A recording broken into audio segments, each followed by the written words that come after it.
सत साहिब सतगुरुदेव की जय। बंदी छोड़ कबीर साहिब जी की जय। बंदी छोड़ गरीबदास जी महाराज जी की जय। स्वामी राम देवानंद जी गुरु महाराज जी की जय हो।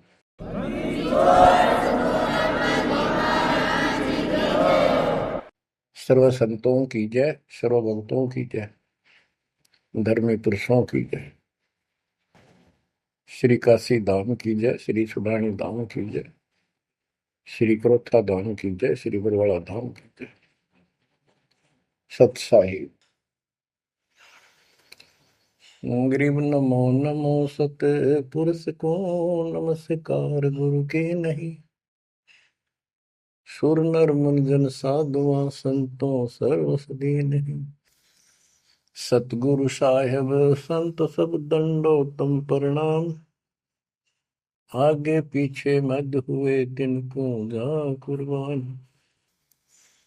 नराकार निर्विषम काल जाल भय बंधन। निर्लेपम निज निर्गुणम अकल अनुपेशंदनम। सोहम सुरति समापतम सकल समाना निर्तल। उज्ज्वल हिरंबर हरदम अम्बे पर्व अथाह वार पार नहीं मध्य तुम। ग्रीव दोष मरत सिद्ध होई गणनायक गिरताना। करो अनुग्रह सोई पारस पद परवाना। आदि गणेश मनाओ गणनायक देवन देवा। चरण कमल लाओ आदि अंत करूं सेवा। परम शक्ति संगीत अमृत सिद्धि दाता सोई। अविगत गुण अतीतम सत पुरुष निर्मोही। जगदम्बा जगदीशन मंगल रूप मुरारी। तन मन अर्पो शीसम भक्ति मुक्ति भंडारी। सुर नर मुनि जन ध्यामय ब्रह्मा विष्णु महेशा। शेष सहस मुख गावै पूज्य आदि गणेशा। इंद्र कुबेर सरीखा वरुण धर्म राय जावै। समर्थ जीवन जी का मन इच्छा पल पावै।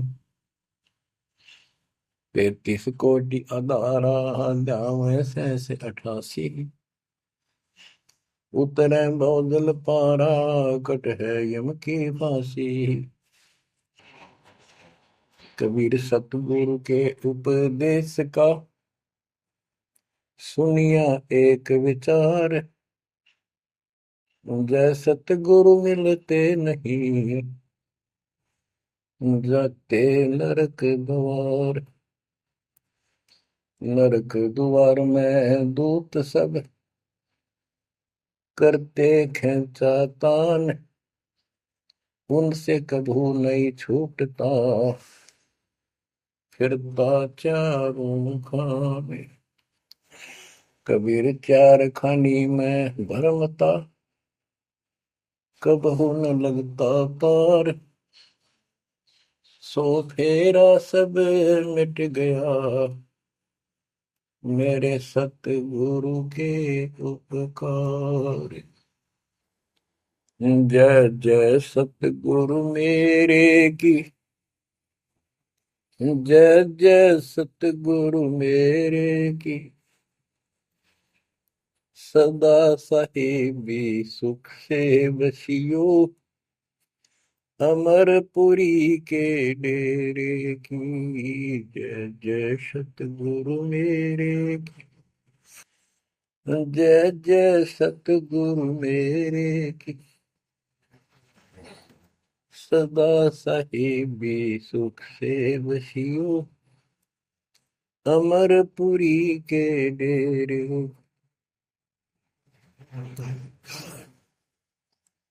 निर्विकार निर्भय तू ही और सकल वैमा। यदि साधो और सकल वैमा। सब पर तेरी साहिब, सब पर तेरी साहिबी, तुझ पर साहिब नो, निर्विकार निर्भय, निर्विकार निर्भय तू ही, पूर सकल बेमा, यदि साधु पूर सकल बेमा, सब पर तेरी साहिब, सब पर तेरी साहिबी, तुझ पर साहिब ना, निर्विकार निर्भय।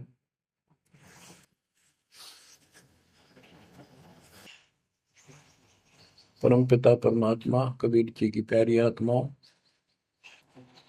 परमेश्वर की असीम रजा से, अपने पिता की असीम कृपा से आज इस घोर कलयुग के अंदर अपने को धर्म कर्म करने का प्रॉपर ज्ञान हुआ, विशेष ज्ञान विधिवत, और सच्चा ज्ञान, सच्चा भगवान, सच्ची भक्ति, और आपको पूर्ण सतगुरु प्राप्त हुआ। जो इस गंदे लोक में आकर हम परमात्मा को फिर भुला दिए, भूल गए, भुला दिया हमारे को, भूले नहीं।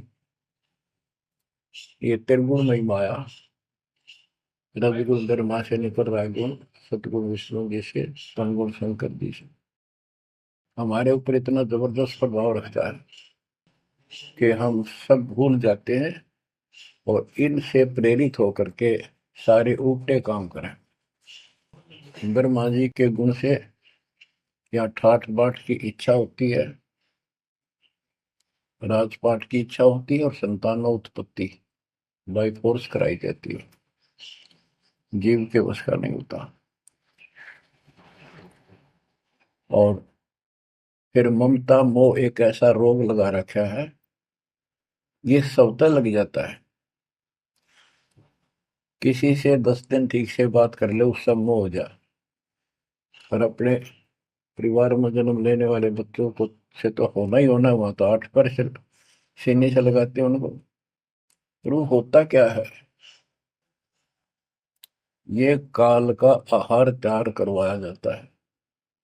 गीता अध्याय 7 श्लोक 12 में कहा है कि अर्जुन, रजगुण तमगुण सतगुण, रजगुण ब्रह्मा, सतगुण विष्णु, तमगुण शिव जी, इन तीनों गुणों के द्वारा जो कुछ भी हो रहा है उसका निमित्त मैं हूं, मैं इनमें नहीं हूं, यानी मैं इनसे अलग हूं, ऊपर हूं। रजगुण ब्रह्मा से उत्पत्ति, सतगुण विष्णु से मोह ममता एक दूसरे में जकड़ देना, सतीथी बोल रहे हैं इसको, अब टिके रहे यहाँ पर, और तमगुण शंकर से संहार। ये है यहाँ का प्रोसीजर। हमारी आंख कतई नहीं खुलती क्योंकि प्रेशर ज्यादा है, इतना दबाव है, जीव की अवस्था नहीं है। आपको इतना ज्ञान सुना दिया और सुना रहे हैं, इस ज्ञान से आपके अंतःकरण में ये फाइनल हो जाएगा एक दिन। क्योंकि बार बार कोई वस्तु सुनते हैं, उसका धीरे धीरे धीरे धीरे असर बनना शुरू होता है। हम बातें सुनते हैं, सत्संग सुनते हैं, विचार मालिक के सुनते हैं, वाणी सुनते हैं, तो एक बार तो कति वैराग आ जाता है कि सचमुच बहुत गलत जगह फंस गए, या कुछ भी अपना लेंगे। और उसके थोड़ी सी देर के बाद, क्योंकि मेरे को और काम भी करने होते हैं, ये व्यवस्था यहाँ की ऐसी है, तो फिर शाम तक कति भूल पड़ जाती है, बस मंत्र कभी कभी याद आ जाते हैं करने हैं, सुबह दोपहर शाम की वो नियमित सतुति भी याद रह जाती है। बाकी समय हम ज्यादातर अन्य कारोबार के सिलसिले में, रोजगार के सिलसिले में बातें करते रहते हैं। वह फिर से थोड़ी सी भूल पड़ जाती है, फिर जब सत्संग सुनते हो फिर जागृति आती है। ये ऐसे चलेगा, चलने दो। जैसे आपको बताता हूँ, बार बार दास बताता है कि आप बच्चे स्कूल में जाते हैं, अध्यापक आता है, अपना उसका पीरियड लेता है, सबको सावधान करता है, ध्यान से सुनो, लाइन में बैठ जाओ। तो हम बहुत सतर्क होके उनकी एक एक बातों को सुनते हैं, नोट करते हैं, लिखते हैं, फिर याद करते हैं। उसके बाद हम फिर खेलते कूदते भी हैं, बच्चे घर का भी काम करते हैं, माँ बाप का हाथ भी बटाते हैं। लेकिन जो स्कूल के अंदर जो बातें सुनी थी, जो ज्ञान सुना था, वो एक अलग कोने में, मन के हृदय के अलग कोने में डिपॉजिट होना शुरू हो जाता है। और उसके अतिरिक्त हम और भी काम सारे करते रहते हैं जो पहले भी कर रहे थे। एक दिन हम विद्वान बन जाते हैं, वो काम फिर भी कर रहे हैं।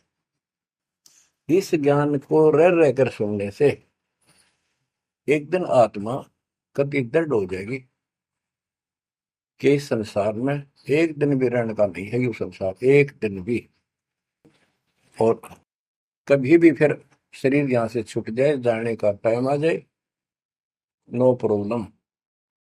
हमारी आस्था सतलोक में जाने की होगी, क्योंकि हमने वहां जाने का टारगेट बना रखा है।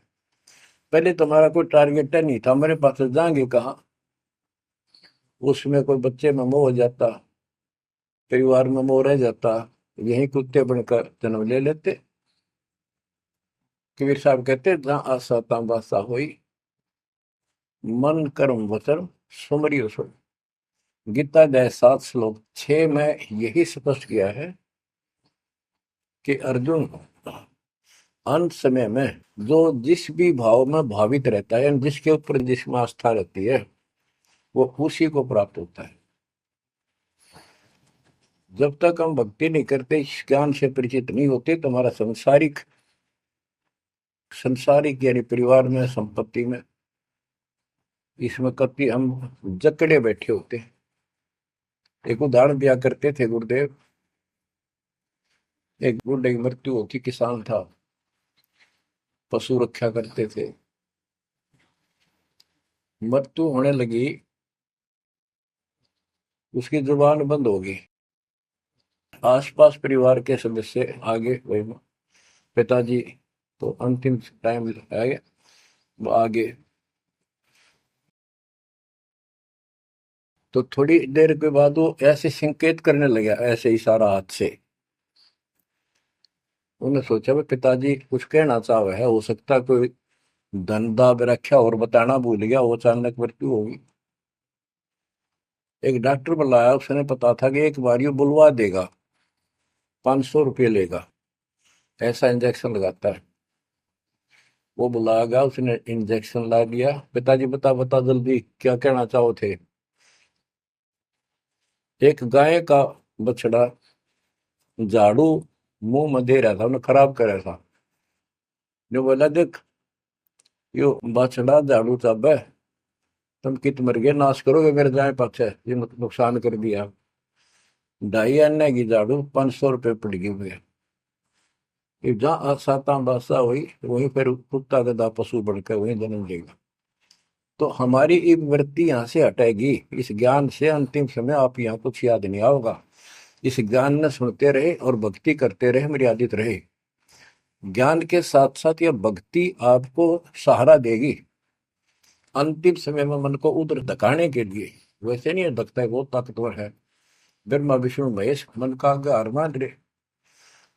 ये ज्ञान और इस भक्ति की शक्ति इस आत्मा को न धका देगी ऊपर। अंत समय में सेकंडों के अंदर सतलोक बैठे पाएंगे। इस पर लगे रहना, इस मार्ग से जैसे दास आपको बताता जाएगा। अमर करूं सतलोक पठाऊं, ताकि बंदी छोड़ करूं। कबीर साहब कहते हैं, मैं अमर करूं सतलोक पठाऊं भेज दूं, इसलिए बंदी छोड़ कर लाता। अब यहाँ ये क्यों हो रहा है, क्या हो रहा है, आपको सब पता है। पहले तो नहीं था, पर अब पता लग गया आपको, बिल्कुल सही पता लग गया।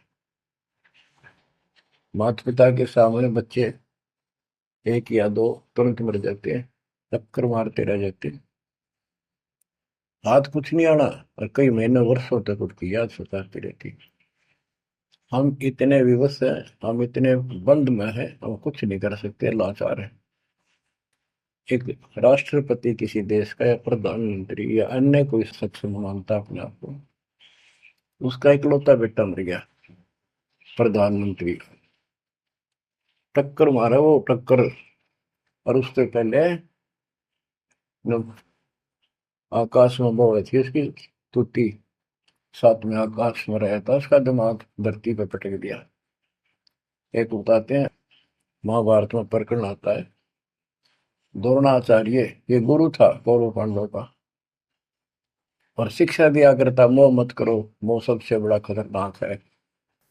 द्रोणाचार्य का जब लड़का अश्वत्थामा मरा, मरा नहीं था उस समय तक,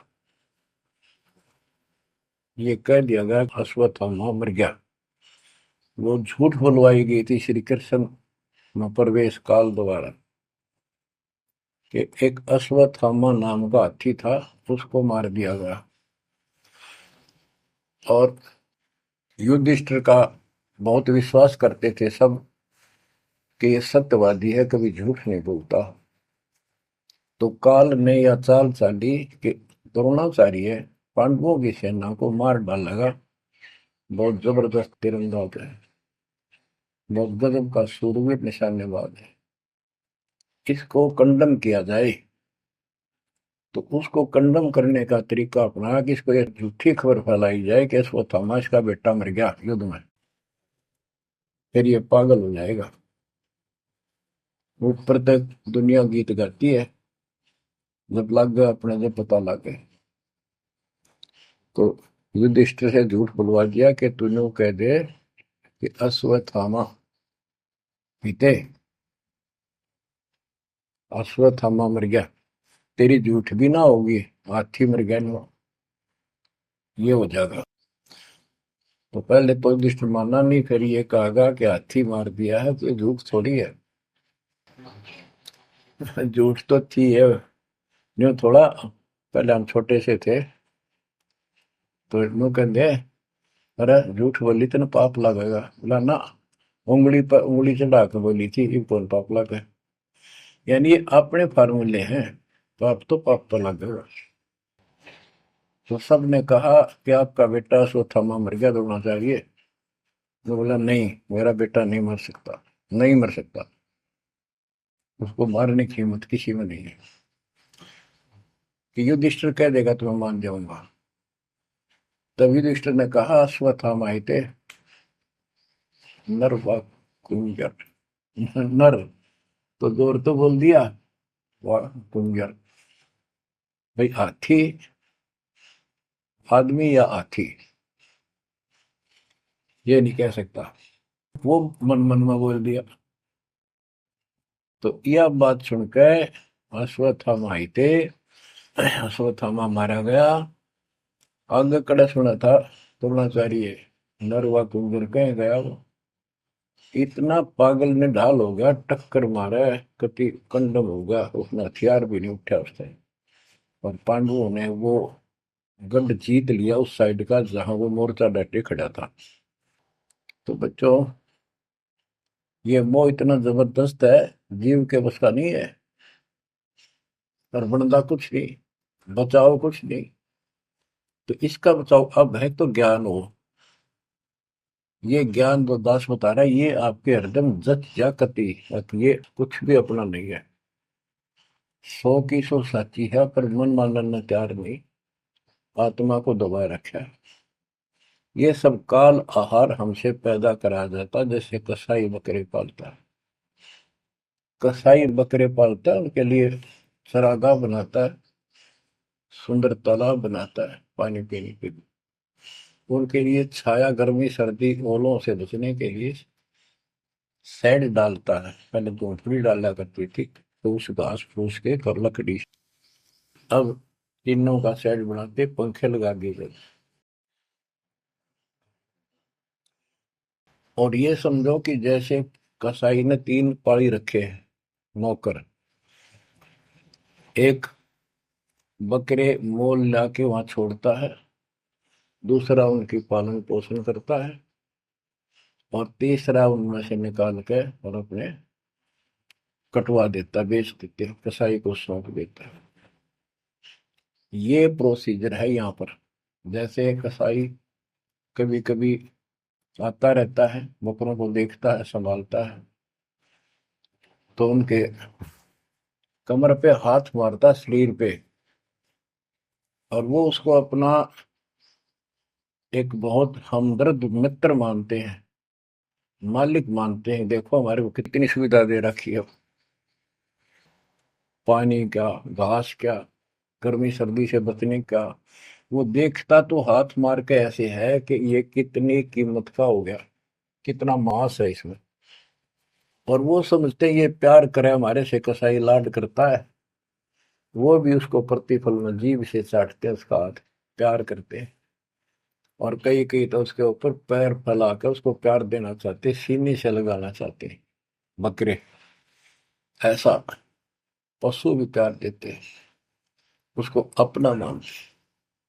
वो देख रहा है इसमें मांस कितना है, और नौकरों को बता देता है इन इनको निकाल लो। उसका कोई रहम नहीं है, कितना लाड करो, कितने उसके गुण गाओ। उसने उद्देश्य यही है, उसका मतलब यही था, उनको पालने का। कबीर साहब कहते खाई खुराक का पैन पोशाक का यम का बकरा पलता है। या बढ़िया बढ़िया माल खा के और सुंदर सुंदर कपड़े, ड्रेस, अटपट फैंसी के कपड़े, ये पहनेंगे वो पहनेंगे। कहते खाई खुराक का पैन पोशाक का यम का बकरा पड़ता है। काल के बकरे पड़न लग रहे हो तुम। इन बातों को बच्चों अच्छी तरह हृदय में बैठा लो, एक कोने में। संसार में रहेंगे, रहना पड़ेगा,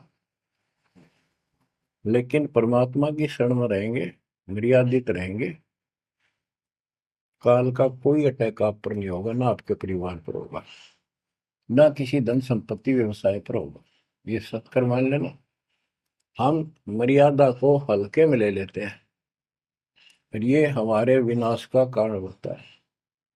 गलती हम करते हैं, कोई काल का ऐसा अटैक आने का समय हो गया और वो नुकसान हो गया, तो भक्ति और छोड़ देते हैं, हो गया सर्वनाश। भक्ति छोड़ दी, भगवान की शरण छोड़ दी, फिर और कहाँ ठिकाना रह गया। कटी पतंग हो गई।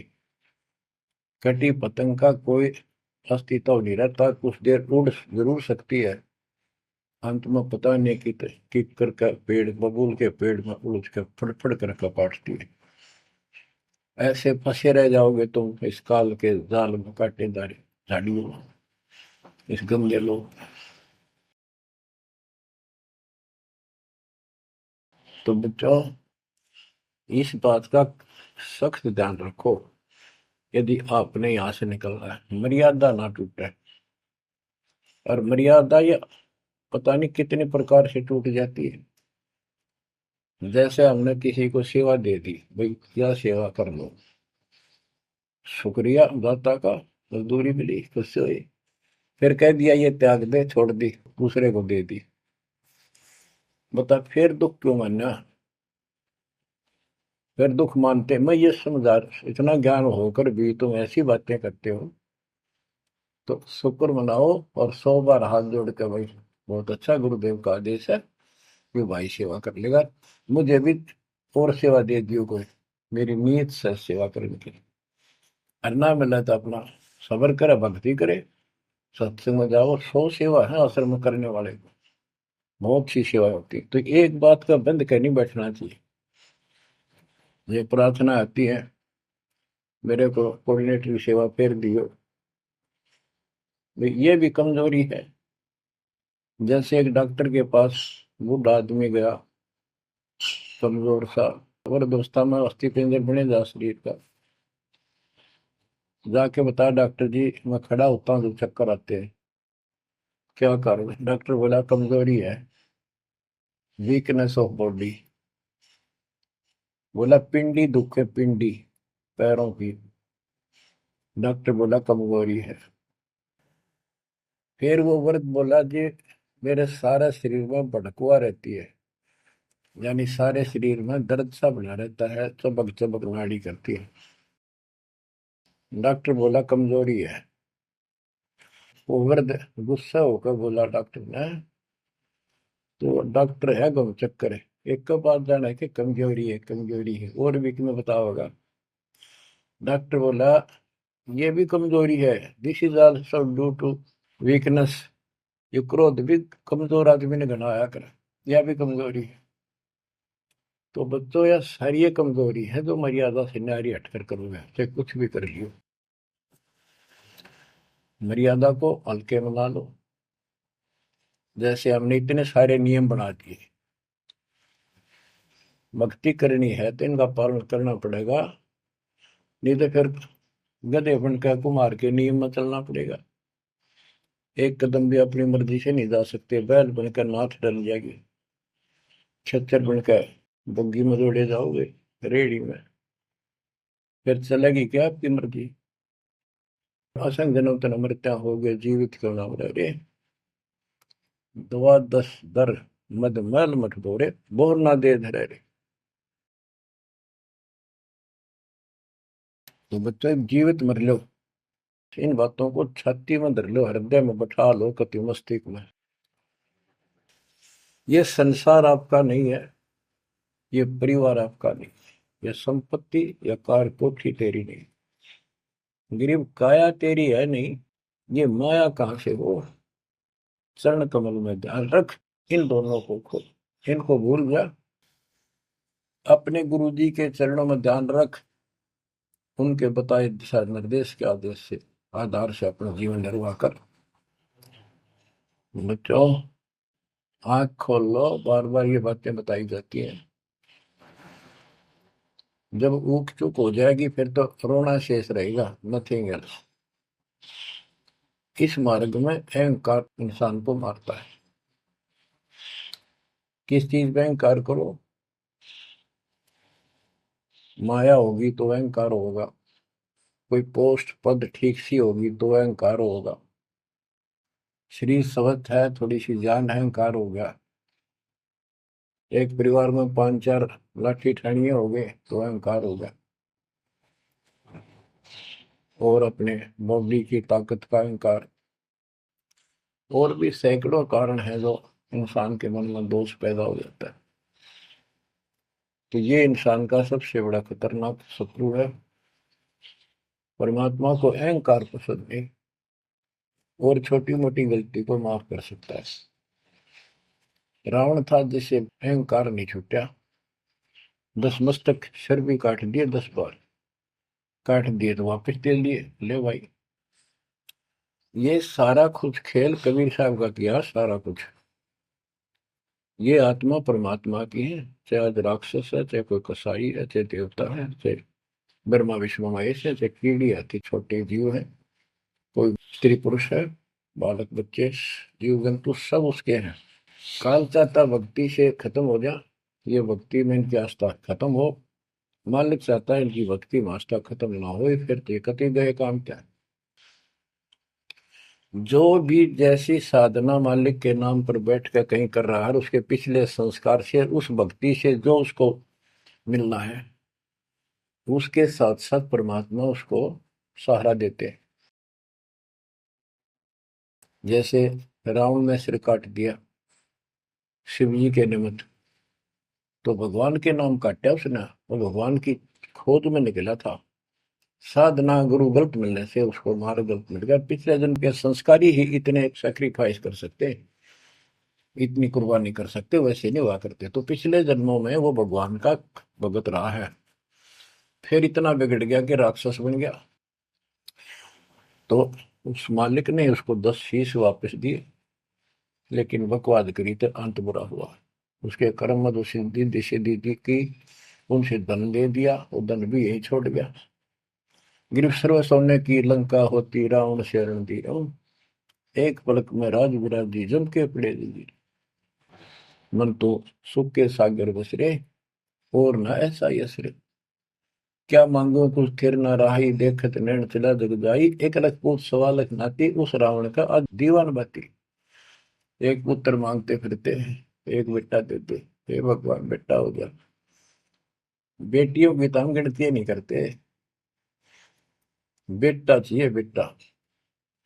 वो किस लिए उगलछमी पैदा कर रखी थी कि बेटा ना हो, यहाँ तक गति नहीं होगी माँ बाप की, क्योंकि अंत समय में जेठा बेटा, बड़ा पुत्र माँ बाप का अंतिम संस्कार कराए, यानी उसने फूका है, फिर उसकी अस्थि डाल का है, फिर उसकी क्रियाक्रम करावे, तो उसकी गति हो। और जिसका बेटा नहीं, उसकी गति नहीं हो सकती, उसको तो संतान वाला मानते भी को नहीं, मना नहीं करते थे। अब तो ये चांदना होगा, रोशनी होगी, बेटा बेटी है, कितनी मूर्खता का काम था। लेकिन काल ने तो उल्टी पढ़ाई पढ़ानी, उल्टा रास्ते डालना, वो होना एक परंपरा बनाकर बैठ गए, वो एक लकीर के फकीर होंगे। जैसे राजा दशरथ का सबसे बड़ा बेटा रामचंद्र था, उसको राज दे दिया, और बच्चों फिर उसको वनवास देना पड़ गया मजबूरी में। रामचंद्र जी वनवास में चल पड़े। राजा दशरथ का इतना मोह था अपने बच्चों में, रामचंद्र में विशेष, और जो बिछुड़ा उसमें ज्यादा हुआ करे, तो नो चल पड़ा, महल के ऊपर चढ़ के देखा, दिखता रहा, पर नहीं दिखा, तो चौबारे की अटारी पर चढ़ गया, चौबारे पर चढ़ कर जहां तक उससे दिखा, फिर मुंडेर पर चढ़ गया, एडी ठाई गिर गया, वहां से जमीन पर गिर गया, गिरते मर गया। अब रामचंद्र वापस नहीं आया, उसका अंतिम संस्कार किसने करा? वो पूछने वाला वे मंदबुद्धियों ने, जो दुनिया को भ्रमित क्या करते थे, किसी की अकल वहां नहीं गई वहां तक। जेठा बेटा था ही नहीं, फिर उसके अंतिम संस्कार किसने करे? दूसरा न करे होंगे।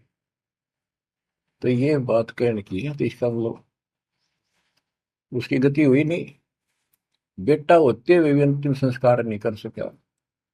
तो इन बातों ने छोड़कर सतगुरु कबीर साहब द्वारा जो ज्ञान दिया है, इस पे दृढ़ हो जाओ। देखो, हमारी सारी बात उल्टी है। भक्ति मार्ग में बेटा है, बेटी है, अच्छी बात है। परमात्मा के चरणों में लग गए दोनों, तो हम तो बरी से हो गए, क्यों? भगवान आप पर खड़ा हो गया। और बेटा भक्ति नहीं करता, बेटी करती है, तो एक कौडी का नहीं हो बेटा, किसी काम का। कबीर साहब कहते हैं, राम रटत कन्या बलि, साकर बलाना पूत, छेरी के गलगल थना, छेरी के गलगल थना, जिसमें दूध न बूत। बकरी के गल में एक खाल डाल लटका रहा, थन के साथ व्रत की खाल। कहते वो बेटा था गल का, ऐसे वजन है सिर पर, बेमतलब का व्रत का दिखावा दिखावा है। और वह बेटी अच्छी, राम रटत कन्या बली, सकट बलाना पूत। तो बच्चों, ये दातम मार्ग है, इसमें सारी बातें पहले से विपरीत हैं। देखो, बेटा ना होगा, बेटी बेटी होगी, तो यहाँ सृष्टि नहीं चलेगी। और बेटी बेटी होगी, बेटा नहीं हुआ, तो भी दिक्कत संसार की सृष्टि में आ सकती है। बाकी भगत का कोई फर्क नहीं पड़ेगा। इन बातों को जो दास कहता है, इनको एक सामान्य बातें ना समझना, निष्कर्ष है इस जीवन का। जिसका बेटी नहीं है, तो उसको ये तड़प रह जाती है बेटा होता, या भूल के भी ना करना। इन बेटे वाले ने देख लो कितने सुखी, टाइम पर रोटी नहीं, चाह नहीं भी तरसे बैठे बैठे। वो सोचे बड़ा दे देगा, छोटा सोचे बड़ा आप दे देगा, बड़ा सोचे छोटा कह देगा। बड़े बड़े आंखें में आंसू बुढ़ा में। और बेटी आखिरी सांस तक प्यार देती है अपने माँ बाप को। एक आदि ने कमी बात कह नहीं सकते, वो किस्से के बिना होती हो तो आत्माएं नष्ट होती है।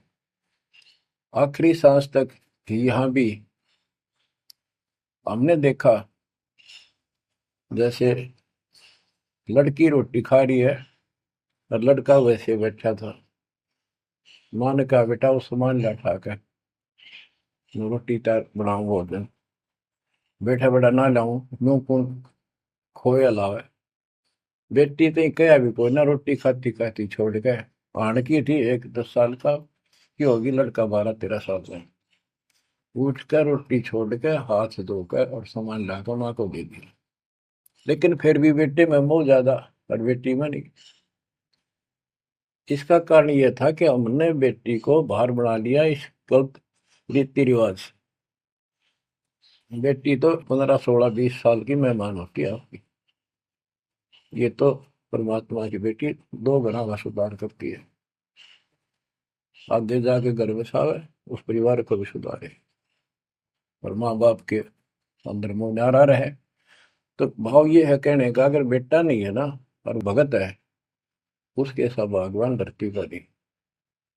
प्रथम तो वो है जिसका कति संतान नहीं, वो भगवान। दूसरा वो है जिसका बेटी बेटा ना हो, बेटियां की करके शादी वृद्धावस्था में अपना लेकर माड़ा जाता है। और बेटी वहां बैठी भी माँ बाप की चिंता करेंगी और कोई ना कोई सुविधा उनको देती रहेगी। और बेटा छाती पर रह के भी खून फूक के जाएंगे, कति साफ दिखाई दे है। इसमें कोई मानो तो ना मानो, लेकिन बेटे भी हैं, ठीक है। और उनमें वो भी भक्ति करो, आप भी करो, कुछ दिन में उनको समझ आ जाएगी। पुत्र वधु भी भगवान से डरने वाली हो जाएंगी, माँ बाप का ध्यान रखें। वैसे कोई विकल्प नहीं इसका, लेकिन इस दुख को हम अच्छा मानते हैं पुत्र ना होने से। हम तो काल ने गधे बना रखे हैं। जितना कष्ट हमें रहे और वजन लग जा रहा है तो हम सीधे चाला और कम हो जाता मानने को नहीं। हमारा तो जैसे एक माई का पुत्र मर गया 15-16 साल का, और भगत थी, टक्कर मारी, रोना पड़े है कि बस की बात है, पाला पोसा ले जाता का। फिर उसने वो सबर हुआ जैसा। उस दूसरे जो एक और बिना भगत थे उनके पड़ोस में, जो उनके लड़के की शादी होगी और वह पत्नी थी बदचलन, उनको समझाने की चेष्टा करी कि तू ऐसा ना कर, लेकिन वह तो मानी नहीं, उसने वही फांसी खा ली। अब वह भी मर गई और वो बेटा भी जेल में, और वो सारे जेल में। वो दहेज के कारण, एक बेटा था ऐसे ही, उसने बहू को प्रताड़ित किया दहेज लेने के लिए। गरीब घर की लड़की थी, उसने सुसाइड कर लिया। वैसे सुसाइड करना कोई विकल्प नहीं है, इसे गंदे आदमी को छोड़कर कुमारी रह ले, अपने घर पे बैठ गया। तो उस बेटे के कारण माँ बाप ने भी सजा हुई, बहनों तक भी जेल होगी। इसे बेटे ने के फूका है, ईसा तो पहले मर जाता था अच्छा था। लेकिन हम इस बात को मानने को तैयार नहीं है, ना मानने में जब क्या कर लोगे, काल तक आ गया, मारे जाओ टक्कर। तो कहने का भाव ये है कि इन विचारों से अपने मन को सेट रखो, परमात्मा जो करता है वो सही करता है। जैसे आपको बताते रहते हैं, एक बार हजरत मूसा जी, यहूदी धर्म के प्रवर्तक में, से किसी ने पूछा सत्संगी ने कि आज के दिन सबसे बड़ा इल्म वाला यानी ज्ञानी कौन है। उसने अपने आप को बताया, तो उसका अल्लाह बोला, जिसको खुदा मानते हैं, जिसने कुरान का ज्ञान दिया, बाइबल का दिया। कि मूसा तने ये बात बहुत गलत की, मुझे अच्छा नहीं लगा, तुमने अपने आप को कैसे कह दिया मैं सबसे विद्वान हूँ। अब मूसा जी भी अपनी जगह ठीक थे जी, यो ज्ञान आपसे प्राप्त हुआ, आप भगवान खुदा हो, और खुदा जो ज्ञान देता हुआ सबसे उत्तम होता है, मैं उसी के आधार पर कह दिया। बोला नहीं, तेरा ज्ञान तो अल के ज्ञान के सामने फासिक भी नहीं, कुछ भी नहीं है। तो अलखिजर के पास मूसा जी पहुंच गए। अलखिजर जी ने कहा, कबीर साहब थे वो, कि मेरी तो बातों को माननेगा नहीं, विश्वास नहीं करेगा, जो मैं को बातें माननी पड़ेगी, कोई ऑब्जेक्शन नहीं होना चाहिए, और बोल लेगा नहीं, सुन देखता देखता रही। वो बोला, मूसा जी बोले, बिल्कुल महाराज, जैसे आप कहोगे, मुझे सब्र करने वाला पाओगे, कति मैं ऑब्जेक्शन नहीं करूंगा आपकी बातों में। अगर तू खरा उतरा तो ज्ञान बताऊंगा, ना बताऊंगा नहीं। उसने रास्ते में चलते, एक जवान लड़का था, 17-18 साल का, अलखिजर ने पकड़ के और उसकी गर्दन पकड़ के मार दिया। तो मूसा जी बोले, तनिष बेकसूर को मार दिया, तेरा दिमाग खराब है, यूं क्यों मारा तेने, क्या बिगाड़ा तेरा इसको। तो अलखिजर बोला, मैंने कहा था मैं जो करूँ तू देखता रहिए, बोलना नहीं है, मेरी क्रिया पे अविश्वास ना करना। मूसा जी ने अपनी गलती मानी, चल पड़ा। ऐसे ऐसे 2-3 और कारण गए, सब में उसने ऐसे ऑब्जेक्शन किया, आखिर में वो बिना हार गया। मूसा कि मैं इस योग्य नहीं, मैं आपकी बातों को अविश्वास करता रहा हूँ। लास्ट बता दिया कि इस क्रिया के बाद तो फिर ऑब्जेक्शन किया तो मैं तेरे से बात नहीं करूंगा, ना पे बताऊंगा। ज्ञान बोला भी ठीक है, उस पर भी हार गया वो। तब अलखिजर बोला, सुन ले, ज्ञान तो तूने बताऊ नहीं, तो वो लड़का क्यों मारा था। वो ऐसा दुष्ट पैदा हो गया था, इसके माँ बाप भगत हैं, और उनको इतना परेशान करता, वह रो रो का टाइम काटते। उसके स्थान पर भगवान ने उनके घर में 50 साल की उम्र में एक बेटी का जन्म दिया। उनका सुखी जीवन रहा। ये प्रमाण है उसके अंदर, बाइबल के अंदर। तो बच्चों, ये सत्कर मान लो, मालिक जो करे उसको सही मानो। ऊक चूक हो भी जाए तो भगवान से दूर ना हो जाना। वो जो करेगा भगवान कभी गलत नहीं करेगा, ये तो आपने मानना ही पड़ेगा। गलत तो हम करे बैठे, हाँ यू काल करवाने लगेगा, पर रोज गलत हुआ है, एक दिन भी तो नहीं। तो बच्चों, परमात्मा की प्रत्येक क्रिया पर विश्वास रख कर चलो तुम। हमने चाहे कितना नुकसान होता दिखे, राज्य करमता राम की रजा दर शीश, दास गरीब दरस परस, तिस बैठे जगदीश।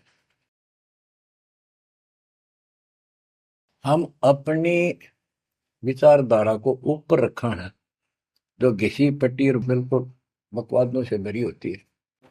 इस कारण से हम भगवान पे विश्वास, गुरु जी पे विश्वास, और सब क्रियाओं पे विश्वास करके अपने कर्म छोड़ के फिर काल के जाल में फंसे रह जाते।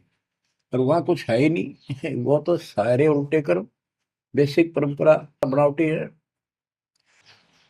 बच्चों, विश्वास करो अपने बंदी छोड़ पे, विश्वास नहीं करोगे तो मार खाओगे। गरीबदास जी कहते हैं, गरीब सर्जन अर्जुन को सतगुरु मिले, मक्के मदीने माही, 64 लाख का मेल था, दो गन सब ही जाही। गरीब चंडाली के चौक में सतगुरु बैठे आए, 64 लाख गारत गए, दो रहे सतगुरु पाए। गरीब सरजुन अर्जुन ठाहरे, सतगुरु की प्रतीत, सतगुरु यहाँ ना बैठिए, यो द्वारा है नीच। गरीब ऊंच नीच में हम रहे, हांड चाम की दे, सरगुन अर्जुन समझियो, रखियो शब्द स्नेह। बच्चों, सरजुन और अर्जुन नाम के दो मुसलमान थे। इनके नाम तो मुसलमान पद्धति पर थे। परमात्मा मक्का मदीने में गए तो वहां बहुत से चमत्कार किए। इन दोनों आत्माओं को समझ में आई ये बात। फिर ये सारी संगत में वहां मुसलमान थे, 2 वक्त मुसलमान हुए। इन्होंने कहा, वैसे तो काफी थे मुसलमान भी, पर ये विशेष दृढ़ थे, सब नियमों का पालन करने वाले थे। तो इनका नाम बदल के सरजुन और अर्जुन रख दिया। परमेश्वर कबीर जी ने संगत की परीक्षा लेने के लिए एक लीला की। कि ये विश्वास करते हैं या नहीं करते हैं।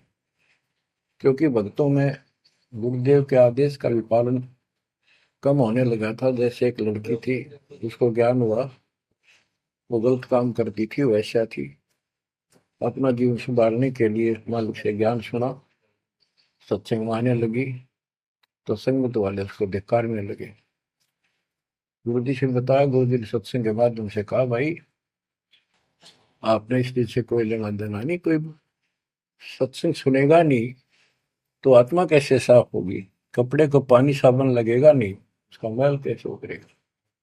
फिर भी वो जैसे तैसे अटपट करते रहते हैं। एक दिन मालिक ने परीक्षा ली, एक लड़की उस वैश्या को हाथी पर बैठाया, हाथी किराए पर लिया, हाथ में गंगा जल, सफेद पानी बोतल में भर लिया जैसे शराब हो, लड़की के कंधे पर हाथ रख लिया, सारी काशी में घुमा दिया, साथ में रविदास जी थे। तो जितने भी सबको पता चलता है, लोग देखते गए, शिष्यों को बुला बुला के लाओ, देख हम तो क्या करते, वहां पर वैश्या तक जाती है, दुल्हा कैरेक्टरलेस है। पहले तो हम भगवान क्या करते उसको, इतने सुख दे दिए, जिसमें जान निकली पड़ी थी, टोटा दुखी कर रहा था, शरीर में कष्ट थे, कहीं सुबह का रोटी भी नहीं थी, और इतने ठाठ कर दिए गुणे दिनों में। जब तो भगवान थे, आज वो शैतान लगे। ये हमारी कमजोर बुद्धि, जीव बुद्धि की सोच थी। सब परमात्मा को छोड़कर दूसरी साधना करने लग गए। गरीबदास जी कहते, बड़ुआ बड़ुआ सब कहे कोई ना जाने खोज। क्यों ऐसे किया था उस बालक ने, इसको कोई नहीं समझ सका। दास गरीब कबीर कर्म, बट सर का बोझ। कि वो इतने शिष्य बना लिए थे, उसका भार गुरु पे होता है उनको पार करने का। अब वो सारे निकम्मे हो गए थे, अविश्वास कर रहे थे, मर्यादा का पालन नहीं करते थे, तो एक का झटके में सारे आप पड़ गए, वो भार सारा उतर गया। तो उस समय अर्जुन सर्जुन बाहर गए हुए थे, उनका ड्यूटी लगाई थी, तू जाया करो इन मुसलमानों के मेला में, वहां समझाओ लोगों को। तो मक्का मदीना से ये आए। उस समय सारी लीला हो चुकी थी, और कबीर साहब उनकी परीक्षा के लिए उस दिन भी उस लड़की के घर जा बैठे, वैश्या के आंगन में। अर्जुन सर्जुन को बताया कि गुरुजी तब भाई कति गिर गए, जुल्म कर दिया सरेआम, वैश्या के साथ हाथी में घूम रहे थे, शराब पी रहे थे। अर्जुन सर्जुन को विश्वास नहीं हो रहा था कि ऐसी क्या बात कर रहे हो, ऐसी बात कहने से ही पाप लगता है गुरु जी के प्रति, तुम ये बोल क्या रहे हो। तो एक बोला, मैं अभी देख कर हूँ, आज भी वहीं बैठे ना, एक ही ना, तो जा देख ले, देख लो जाके। वो दोनों वहां गए, परमात्मा बैठे थे, लड़की पैर दुबारी, गुरु जी बैठे चारपाई पे, बेटी बैठी नीचे। तो गुरु जी को शिक्षा देते हैं, गिरफ्त अर्जुन अर्जुन ठहरे, सतगुरु के प्रतीक। यानी उनने कुछ दृढ़ता दिखाई थी, फिर जाके देखा तो वहां सतगुरु से बोले, सतगुरु आना बैठिए, यो द्वारा है नीच। हे सतगुरु, आप यहाँ ना बैठो, ये तो एक नीच औरत का घर है। परमात्मा बोले, गरीब ऊंच नीच में हम रहे, ये हाड चाम की दे, तुम्हारी हाड चाम की दे है, इसकी वही। अर्जुन अर्जुन समझियो, रखियो शब्द स्नेह। तुम समझ जाओ, अपनी भक्ति कर लो, जो नाम दिया, इन बातों में कुछ नहीं दे रहा। तुम गुरु को शिक्षा देते हो तो मेरे गुरु हो गए। ऊंच नीच में हम रहे, ये हाड चाम की दे, सरजुन अर्जुन समझियो, रखियो शब्द स्नेह। तो उनकी आंखें जब खुल गई, पैर पकड़ लिए, माफ करो गुरुदेव, मेरे नीच आत्मा है, हमसे बड़ी भूल होगी, क्योंकि वो चाहती उनको भक्ति। फिर परमात्मा ने कहा, बेटा कितनी बात बना लो एकदम, मेरे प्रति वो भाव थारा हो नहीं सकता, तुम्हारे मन में मैल आ चुका है, और ईब मेरे इस शरीर से, गुरु रूप से तुम पार नहीं हो सकते। फिर रोए बुरी तरह जी, फिर उद्धार कैसे होगा? फिर बता कि दिल्ली से 10 मील दूर पश्चिम की ओर किसी गांव में हम फिर आएंगे, हमारा एक भक्त आएगा, उसको दीक्षा देंगे, दीक्षा उससे लेकर तुम कल्याण को प्राप्त होगे। तो वो कहते हैं वहां से चल के वृद्ध अवस्था में हमायूं गांव है खरकोदे के पास, वहां आकर उनके कति वृद्ध हो गए, मालिक की कृपा से वो 200 साल जिए ऊपर से। और फिर गरीबदास जी को परमात्मा मिले 10 साल की उम्र में, उनको दीक्षा का आदेश दिया। तब उसने वहां से दीक्षा लेकर वहीं शरीर छोड़ दिया, छुड़ानी में। उनकी अभी तक हमारे सामने बताओ थे, हम जाने लगे थे कि अब 2-3 साल पहले, 10 साल पहले, या भोरी वाले महाराज आया करते गरीबदास जी, उन्होंने वो मंडी फुड़वा दी। उनके दोनों की यादगार बनी हुई थी, इसलिए फुड़वा दी कि लोग इन पूजन लाग जाए गरीबदास जी को छोड़ के। तो कहने का भाव यह है बच्चों, आंख खोल लो, इन बातों को छिंदरा, गुरु के प्रति कभी अविश्वास नहीं होना चाहिए, और परमात्मा की प्रत्येक क्रिया को शिरोधार्य होना चाहिए। आंख खोल लो, परमात्मा बार बार यह मौका नहीं देगा आपको। समझा है तो सिर दर पाऊं, और नहीं रे ऐसा था। ये संसार समझदा नहीं, कहंदा शाम दोपहरे में, गरीब दास ये वक्त जात है, रोवोगे इस पैरे। भक्ति नहीं करते वो न्यू रोएंगे, गलत साधना कर रहे वो रोएंगे। ये सच्ची भक्ति करके मर्यादित ना रहे तो तुम रोओगे। कभी सीधे हो जाओ, समर्पित हो जाओ, मालिक के चरणों में सदा ध्यान रखो, बुराइयों से बचो, सेवा सुमन दान करो, मर्यादा का निर्वाह करो, मालिक आपको मोक्ष दे। सत्साई।